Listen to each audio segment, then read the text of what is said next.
Well, hello everyone. This is Mel Clemente, your presenter for this week's webinar. Welcome. In the next 30 minutes or so, we'll unlock the power of cutting-edge scripts that will transform your forms from mere data entry into intuitive, user-centric experiences.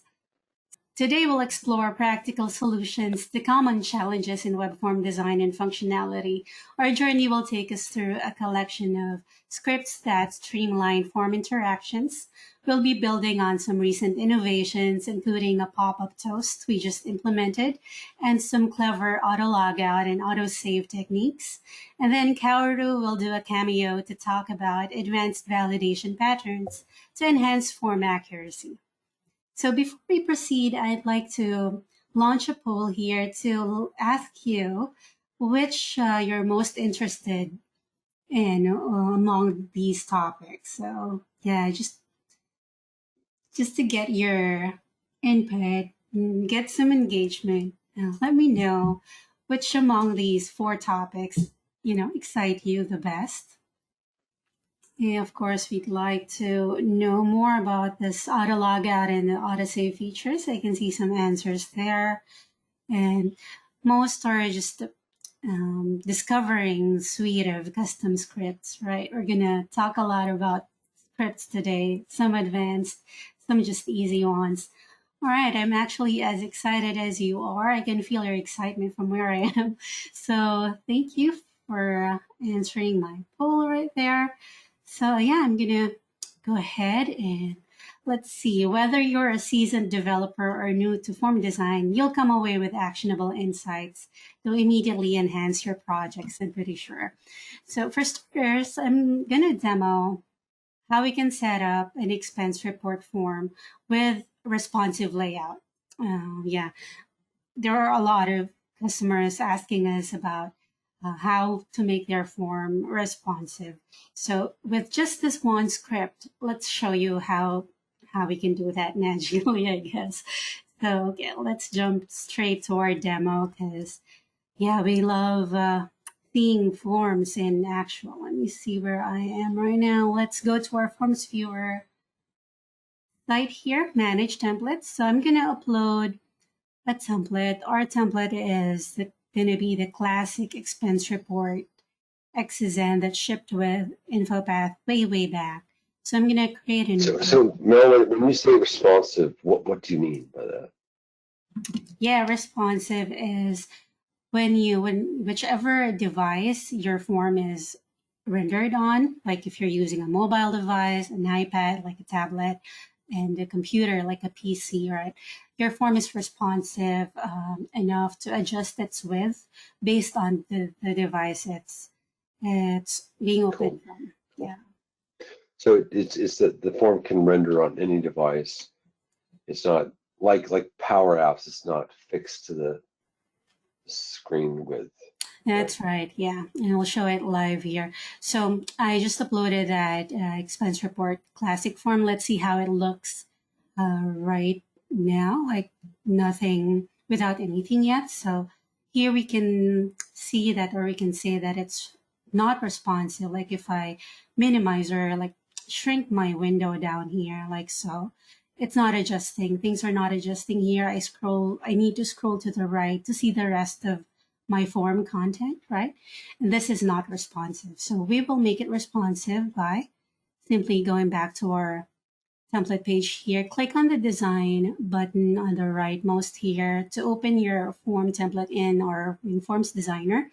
And here we'll see how the expense report sections and controls are laid out.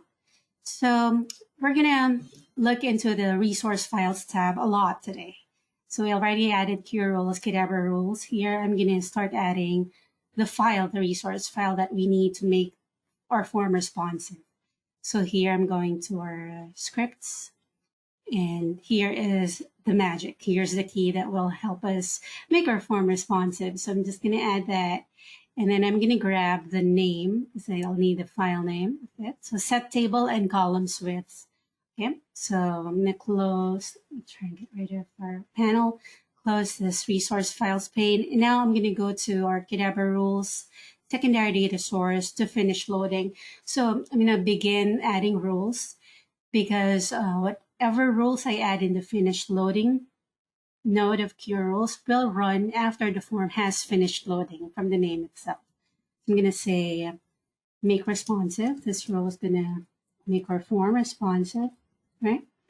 So in order to make use of those resource files, the way to do that is to add a rule that runs the QRules command. The command will be the load resource command. Let me make sure I'm spelling it correctly. So it's load resource, and then the parameter would be the name, and then your resource file name, which is what we grabbed, what I grabbed in my clipboard or copied from now in my clipboard here. So that's our name, the file name of our script. Excuse me. Okay, that's it actually. So let's click done there and let's save it. So before I try to open or refresh my expense report with that change, let's go back to it again. So if I inspect, right click anywhere and inspect, we'll see if I go to my column, because we know that this is a column, right? We'll see the co-group tags here or element here. We'll see that the widths are set to fixed width. 269 pixels, that first column. Second one is the one that divides those, this section. So that's 20 pixels. And then the last is set to 268 pixels. So this is why our layout is not responsive. They have fixed widths. But what did our script do? So now I'm going to refresh this page. So this refresh, look at that. It is now occupying the entire width of my my window here, like so, right? So if I right click now again and inspect, look into that column group, now we see that this is 100%. This is the main. Let me make sure I'm in the right table. So it's right down here. So I'm going to expand co-group again. And now those fixed widths were converted to percentages. So it's saying that 48% of my screen width is going to be for this first column. And this next column, the divider, is going to be just 3.54%. So no matter what your window width is, right, it's going to be responsive. That makes sense? I hope so. So that's just our first take. If anybody has questions, feel free to type them in the questions box and be happy to get to them when I get the chance. So that's for responsive. And then the next key file that we need for all this magic to happen is this thing we call assign screen tips.js. It's a JavaScript. It will allow us to convert or assign any screen tips that we add to be selectors, like assign it as an ID or as a class. And then, as you know, we can do a lot with whenever we have a class, whenever we assign a selector to a section or an element in our page, we can then do more like UI/UIs with that class, or do some rules, add some rules via JavaScript with that ID. Okay, and you're going to see this working better with some examples like using font awesome icons and Google Material icons.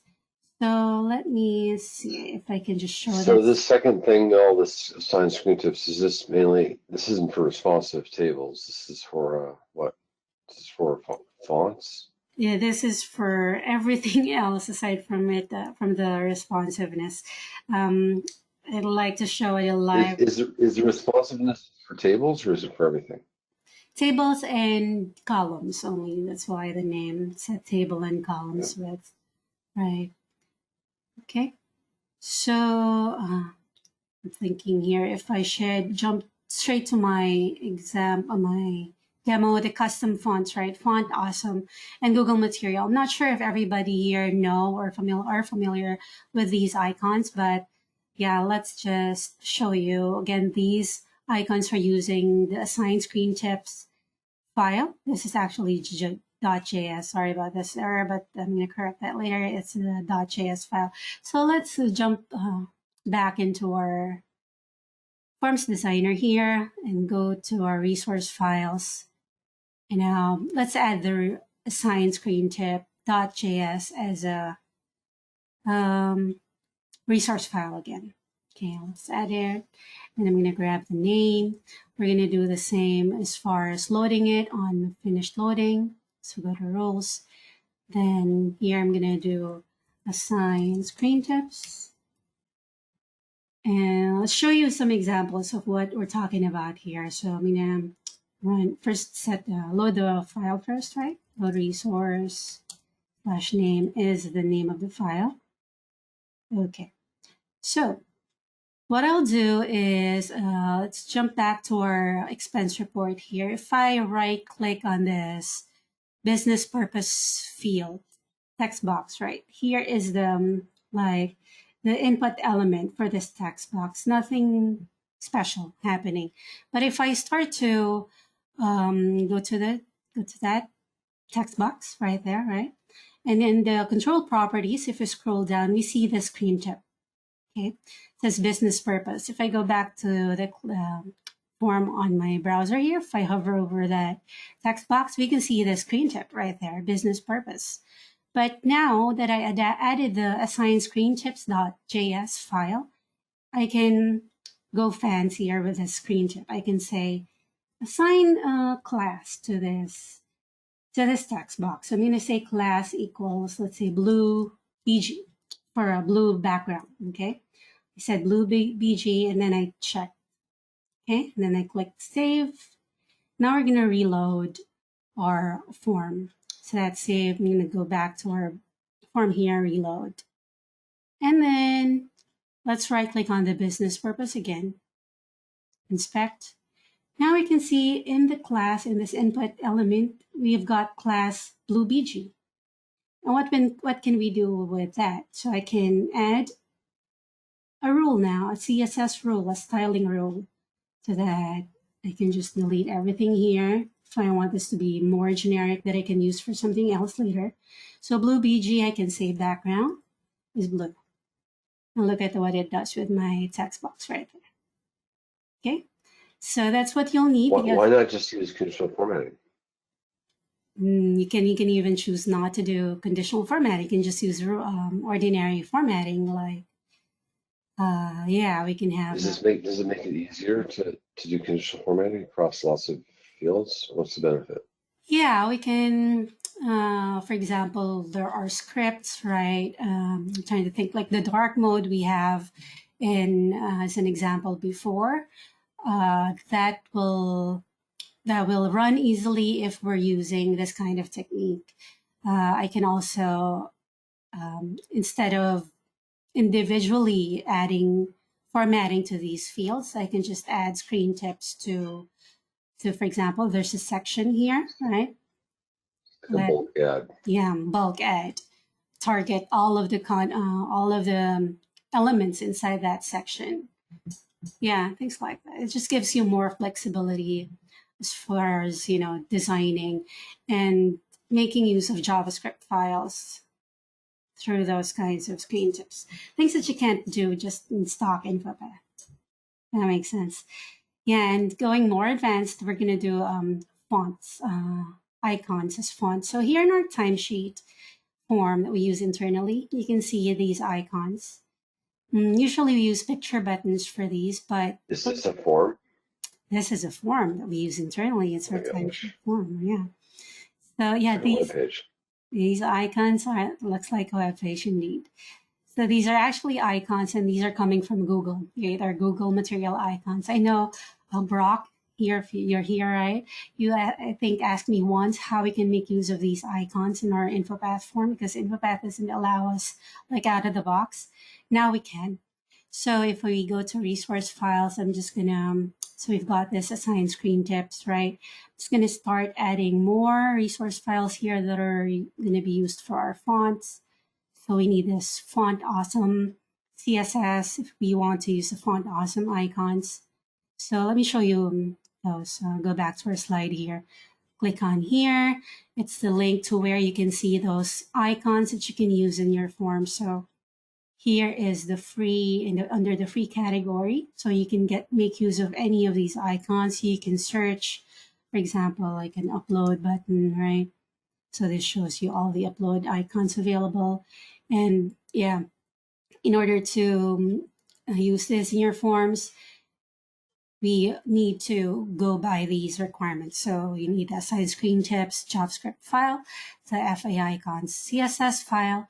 Then we need to load this external library of the, see if I can copy that, actually, external library from Font Awesome. Okay, so I'm just going to add that in our role here. Where's my window for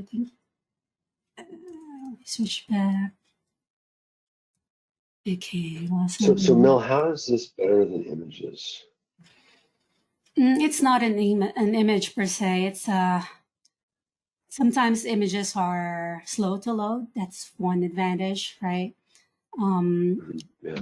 We can format, like we can color these fonts as we want, because images have static, fixed colors. Yeah, all that other flexibility. Yeah. Okay, You've so got dark mode on this form too. If you click on dark yeah, mode, that just shows that. let's show that real quick. Yeah, sorry. This one, yeah. Now it's on dark mode. So a lot of what has to do with this being possible is the assign screen tips stuff. Okay. So yeah, getting excited here. Let me go back to where I was. I'm going to Forms Designer. So I am loading the Font Awesome icon CSS file, and then on form load here, back in our form load rules. And go back to Qdabra rules. I hope people are still following. Let me know if you have any questions in the question box. So I'm going to add a third rule here. I'll say Font Awesome icons, right? Load run a curls command. Okay, let me copy my command. All right. Oh, it's not copied. Okay. So I'm going to type it manually. Load resource. Actually, sorry. Give me a second. I can grab it from here. Okay.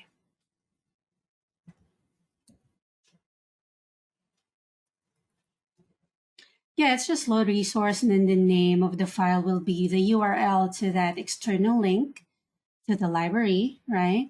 And then we'll need to specify the type to be style, and then allow external, set that to true. Okay, this is how you load external data sources, external resource files, if you may. All right, so click done. And now to show an example of that, I'm going to change the submit button to be a button with an icon. So right now, if we look at our rendering here, it's just a plain submit icon, right? So I'm going to do to change the since we don't support screen tips for buttons today yet, we also are allowing you to do your like assignments, class assignments, let's call it, in labels, in button labels. Okay, so we're going to say for Font Awesome icons, you're going to have to prepend it with FA icon, and then grab the name of your, let's go with, go back here. Let's use an upload button. Click on this one. Then we can copy this, FA solid, FA upload. Go back in there. Sorry, go back in your Forms Designer. Then paste. We're just after the name there. So I'm going to delete everything that's inside those tags. So yeah, something like that. So again, FA icon for Font Awesome icon. Then grab this piece from the icon library from their site. Okay, let's save it out and let's see how it looks like when we refresh the page. It's using space as a delimiter. Yeah, I use the space as a delimiter, and it's part of the assign screen tips. Again, wow. Yeah. So there's our icon. There are some borders there that I don't like to be there. So it's up to you now to, since you have your classes, you have your references there, right? You can remove those borders and what have you. But I thought my font awesome. Okay, I know what happened. So if I go back to my rule here, finish loading rules, back there. Here in the font awesome, I actually need to load my FA icon CSS file. So let me run another rule here that loads my CSS. Name equals FA And this is the name of our faicons.css. You saw me add this in the resource files earlier. I'm going to save and then do another reload. Okay. So the benefit here is that you've got forms that have these cool icons, right? Yeah, cool icons, and you can do more with these icons. Let's go ahead and add a label in that, because it's not going to be enough for users to know what that icon is for. So let's just say, because it's an upload button, let's just do upload, right? Let's save it one more. It's easy to do trial and error in Forms Viewer and Forms Designer, because you can just save and refresh very easily, and it does things fast. Yeah, right there. Okay, cool enough. Google material icons are the same, except with just different library or external link to load there, but it's the same, yeah, same banana right there. I hope you like that, and I hope you start exploring that. And Did you say the same banana? yeah. Which bananas are you eating? So I'm sorry, I'm interrupting you. You got this other cool pop-up toaster. Yeah, I'm moving along. Yeah, so this thing is exciting actually. This is the pop-up toast we're calling to show error messages or success messages, right? We've got, these are actually non-intrusive alerts in the sense that it doesn't disrupt the user's workflow, because, they just show there. But now we added the functionality to allow you to, let the user close the message like so. So to make sure that they don't. Isn't the benefit that they don't have to close it? There are cases that you want them to see the entire error message before closing. So this only probably applies in error messages. So that's something optional. You can add that, or you can not. You can don't add it, or what have you. So the X there is optional. It's optional. Yeah, it is controlled by this parameter. The allow close equals true. It's just an optional parameter. So the important question everyone wants to know here is, do you eat bananas before toast or not? Together, I guess I'd eat those together. Okay. All right, let's see. I guess we'll show them how to add it in their form, right? Okay. So back in our form here now, let's go back to our resource files tab. You're gonna be in this resource files tab a lot. So here I've got my pop-up toast. So we'll need a CSS file that's responsible for all the looks, the look and feel of the stuff happening there. Got the CSS, and now our JavaScript that is gonna run our custom curls command.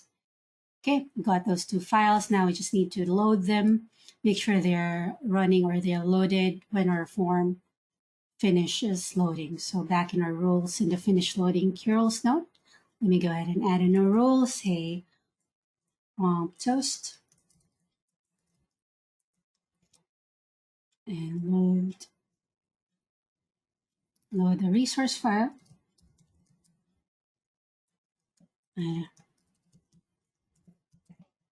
Okay, so our JavaScript, and then we're going to add one more that is going to load our script, our style CSS file. That is this one. Okay, back here, load resource /name right there. Okay, we're done adding our resource files. Now I'd like to when I click on this button that we just added, or maybe let's just add a new button. Okay, so I'm gonna do click plus. There's our button, and it's weird that the button has the FA icon thing on it. Yeah, that's good. That's a label. That's a value. Let's just make it auto so you can see everything. Yeah, because this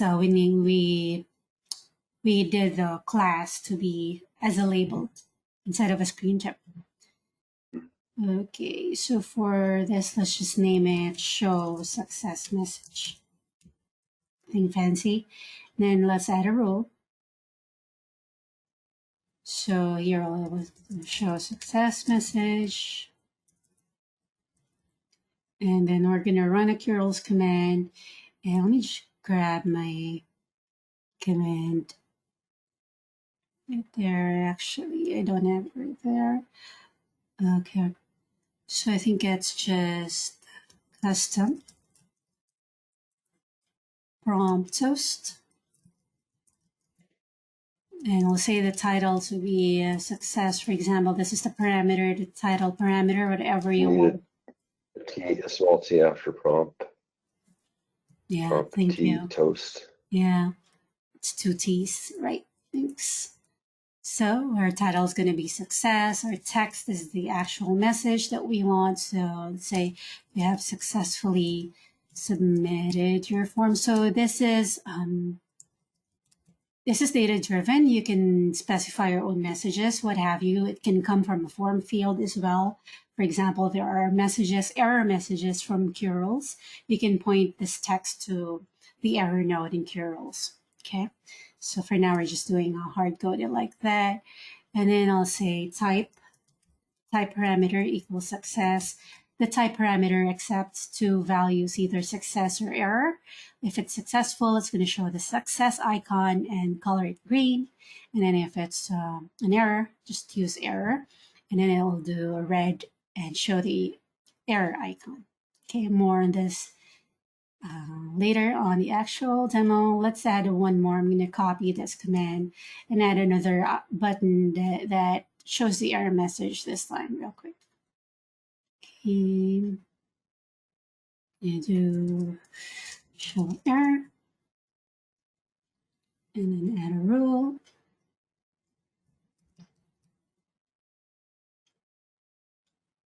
You're going to get this form as a sample for today's freebies, so you can explore what we have done today. So I'm just going to say failed, and the text will be issues encountered, right? Issues encountered, trying to upload your file, something like that. And then the type would be error. And then here is where we can do allow close equals true. That will show us the close button for an error. Okay. Okay, let's see if we did things correctly. I went a little faster there. We're sort of running out of time, but I want to show you all the goodies that I have prepared for you today. So we'll see if we did this the right way. Let's close the inspector there. So here's our show success message box. Okay, we're not loading the material icons yet. So, okay.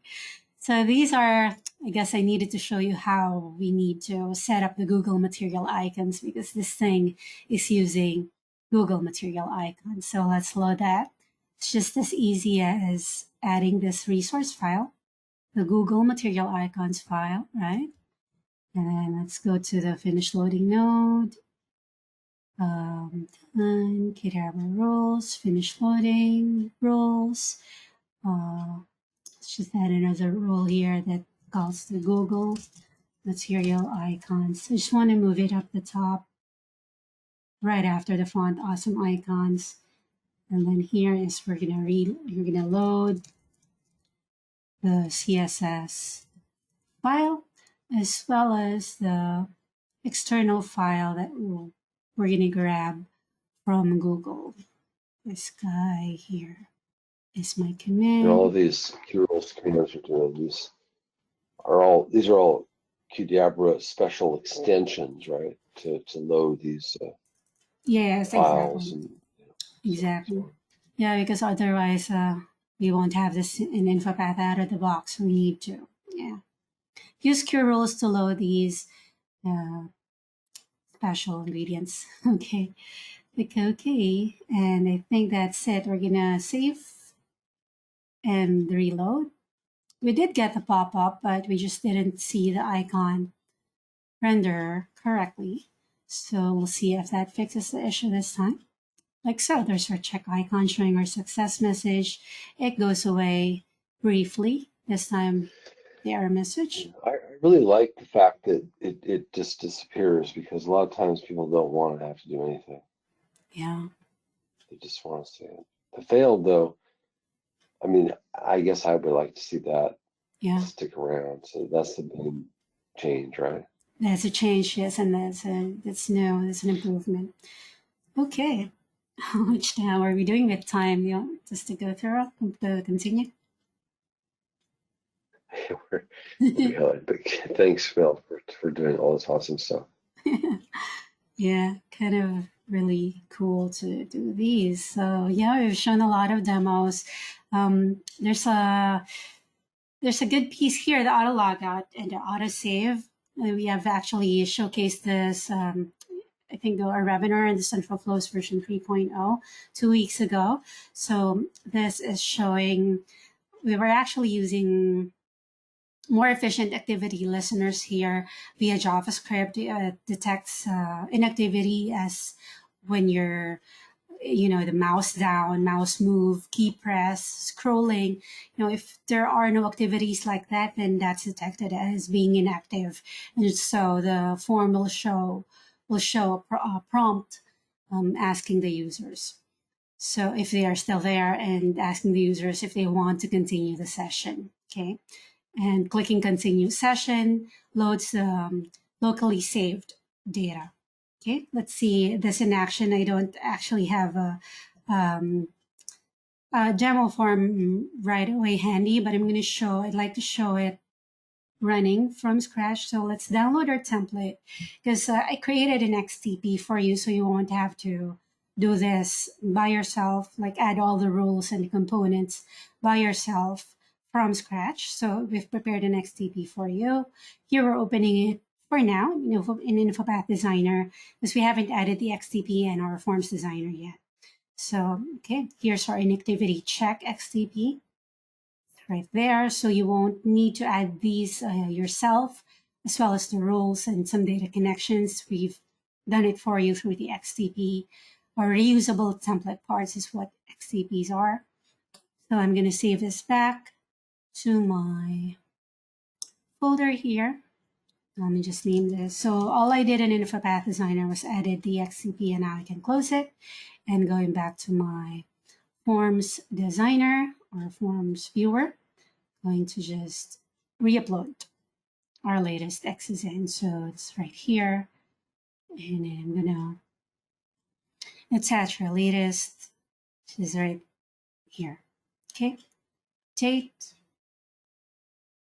And let's open form. I'm sorry, I shouldn't have opened the form. Let's open it in the designer. Let me close my other instance. Okay, so it's down here.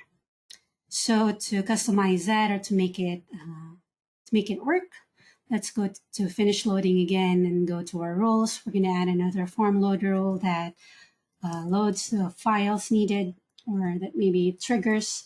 So let's say run inactivity check.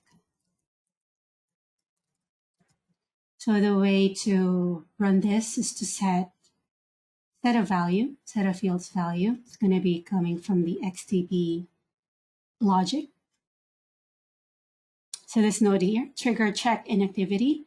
We're going to set that value, that fields value, to something like start, to start. Okay, this means I want my form to start checking for inactivity. Okay, so click done. Then one last thing here, if I go to XTP logic, I need to report my temp command to the actual curls command node. So I'm saying to set the Qdabra rules command node to the value of itself. Okay, and I think that's it. I'm going to save this, and then we'll open an instance.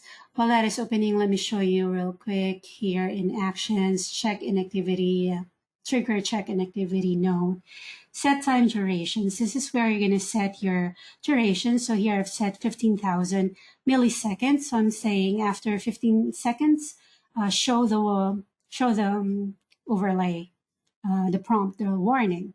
And then after that warning, show it for 5 seconds. Like, it did that very quick. Let me refresh now. So again, so this is going to count like 10 seconds, including the 5-second warning duration. So I'm not doing anything. This is going to detect me as inactive. So now it's counting. So the scenario is the user goes away, he steps away from his desk, right, from their desk, and then actually let's refresh. I just want to show you the valid scenario here. So I started typing in my form. I started filling out my form, right? Yeah, started specifying my expenses like so, and then I decided to, go for a bathroom break or what have you. So I'm not touching my keyboard, my computer, my mouse anymore. The form is going to detect me as inactive, and you're going to see this prompt now. It's counting down, waiting for your response, but you didn't respond. So the moment you come back to your desk, you thought you lost everything, but no, don't get frustrated just yet. We're going to click on continue session and see how when this form loads, it saved our data right there. Okay. That's really cool. Really I mean, cool. that's the major. Obviously, they're not going to have 15 seconds as default, but or 10 seconds plus 5. But I mean, you're going to have a like 30 minutes, right? Or Yeah. what's the default what do you recommend? By default, we do like 10 minutes maybe, but in our timesheet, we do 1 hour to give people, more time. I mean, there's a security issue too. You don't want people to leave their computer open. I mean, obviously there's Windows and whatever operating system you're using will time them out Yeah. and log them out. But this is great, Mel. Awesome. Yeah, and just to note that the data is temporary. It will be lost when the browser tab is closed or it's fully reloaded. Like for example, if I open another form here, right? This is a new instance. It's not going to load my save data because it's a new instance, right? Same way if I do close form and I refresh, it's not going to load my save data. So just for security purposes, it's only saved through that session data. Okay. Right. I think that is everything from me. Caro, it's your turn. Yeah, it's nice. Okay, then let me add one more tiny tips, and this is on validation, and I call it validation error tip on spot. And I think most of us love demonstrations, so I would like to start my demonstration. I am switching the presenter and sharing feature of my screen. Okay. Can see it on spot. What does on spot mean? Okay, yeah, you will see that. Okay, so now I think I am sharing the PowerPoint, and now I am on the Forms viewer, and in general, this is very basic form without any addition. So some of us really love validation, and basically the validation implementation is something like that. So if you submit button, or for this I can prepare validation at this button, then we're gonna see red area. That helps. However, the notification is here because long string, because get error queue rule give you this kind of combined message for all the validation error. So I think we can do a little bit better job, and this is just by adding CSS and JavaScript. So let me add some CSS and JavaScript, because you're already familiar with how to add resources from Mel's one. I'm doing a kind of cheating. And in fact, I set this onload rule is kicked by finish loading from Qroll. So this one runs every time, and there is an load resource currently not enabled, and I just turned this rule. And in fact, this rule is just do two things: load resource validation tip CSS, then also load validation tip JS, and see what happens. And I'm going to save this and open this one.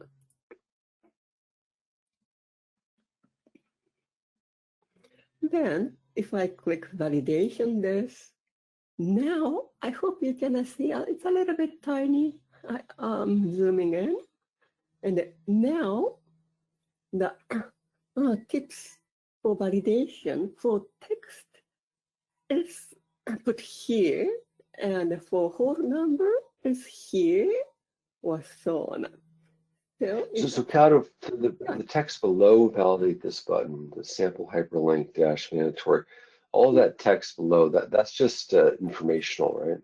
Yeah, that's right. Because once we have this kind of tips, we can remove this one.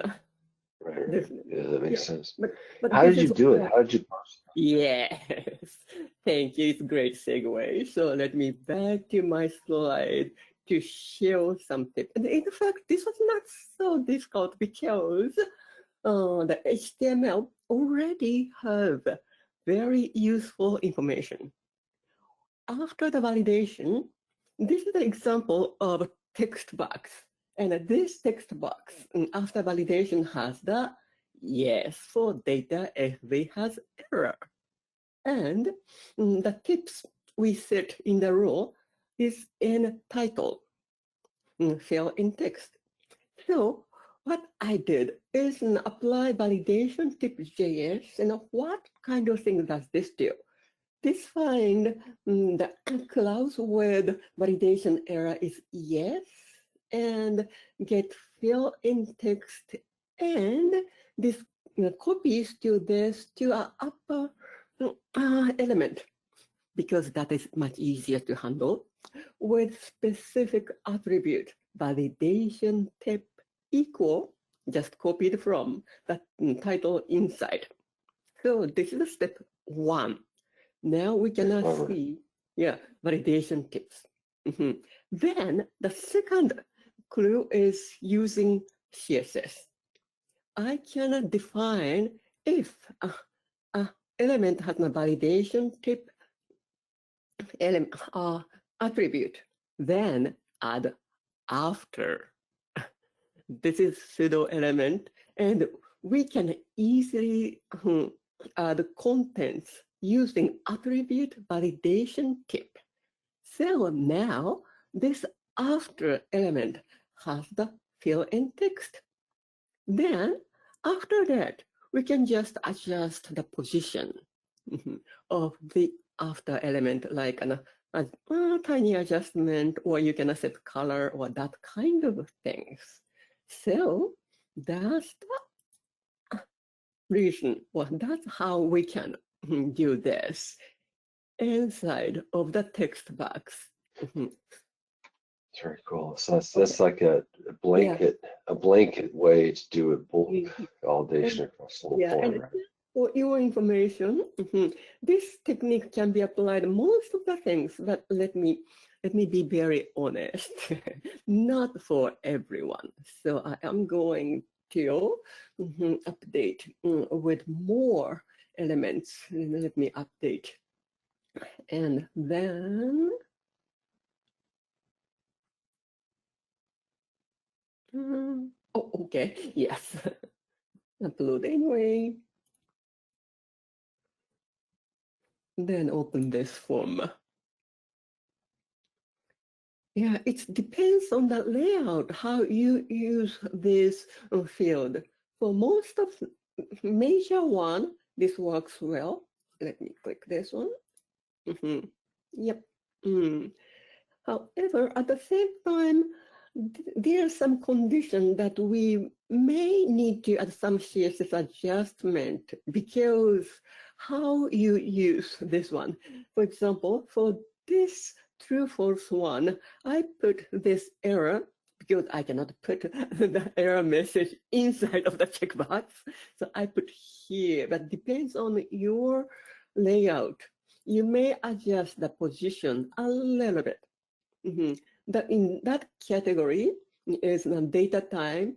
You can see I adjusted position a little bit left so that you can see this one. Crazy. or in case of attachment, there might be overlap with the original text. And also, currently it does not support hyperlink control, as well as people picker, which doesn't support it in InfoPass too. But it's still a nice way to apply it to everything in the form. Yes, So I hope. yeah. Okay. So it's very tiny tip Awesome. that would be nice UI for users. Awesome. Thank you. Let's go back to the slides real quick. I know we're going over here. It's been a long webinar. Thank you everyone for being with us. Today Mel, do you have the slides? Yep. Can you pass me the baton again, please, Karen? Thank you. Okay, I think you can take this, but yes, now you are the presenter. Thank you so much. Okay. Yeah, so today we're kind of, Mel and Qdabra are very creative in their innovations here with forms, and I think the key takeaway that they presented today is that you can do a lot of stuff with these Qdabra forms that you can't do with Power Apps or with any of the other form technologies out there, because you have access to CSS and JavaScript and Curls. Curls is this library of common commands that we give you for free as part of Qdabra Forms that allow you to load these resources. So it's a great way to extend your forms, and they're showing how to do that yet again. And they've done webinars in the past, once, twice a year on how to do this, and very creative approaches here. And these actual approaches are inspired by our customer scenarios. So we actually built these solutions for customers, for solutions internally. Yeah, so it is valid. It is totally valid. This stuff is used, and we're trying to share that information with you. Any questions for Mel or Qdabra? We've gone long. I appreciate your time. Mel, Qdabra, awesome job. We're going to quickly close out the webinar. We've got 3 questions in the survey, and then we're going to send you the results, the sample templates, so you can actually try this out yourself in your Qdabra Forms instance, I believe. Yeah. And you'll get the slide deck as well. And this will be up on YouTube in a couple of days. Thank you very much for your attention. Have a great day. Thanks, Thank you. everyone. I know.